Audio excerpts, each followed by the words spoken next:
Sementara itu pemirsa, Kepala Satuan Polisi Pamong Praja dan Wilatul Hisbah Aceh, Dedi Yuswandi, mengajak seluruh pengelola objek wisata dan pemilik hotel yang ada di Aceh untuk mematuhi dan menjalankan kanun syariat Islam yang berlaku di Provinsi Serambi Mekah ini. Provinsi Aceh merupakan salah satu daerah destinasi yang mempunyai banyak objek wisata menarik untuk dikunjungi oleh para wisatawan lokal, nasional, dan mancanegara. Dan objek wisata tersebut bisa dikembangkan dengan mengoptimalkan industri kreatif, karena pariwisata sendiri memerlukan kreativitas dari para pengelola dalam memaksimalkan pengembangannya.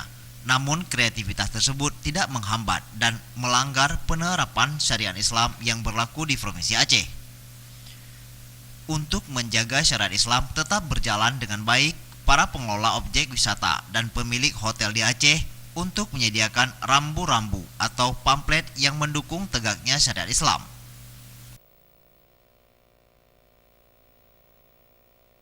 Pada pengelola tempat-tempat wisata dan juga perhotelan, kita minta disiapkanlah pamflet bahwa daerah kita ini daerah lokasi syariat Islam, sehingga dengan ada pamflet atau spanduk, masyarakat bukan cuma khusus orang Aceh tapi orang dari luar Aceh juga yang datang ke kita bisa melihat bahwa kita benar-benar melakukan penegakan syariat Islam, sehingga mereka bisa menghormati, menghargai aturan yang berlaku di Aceh.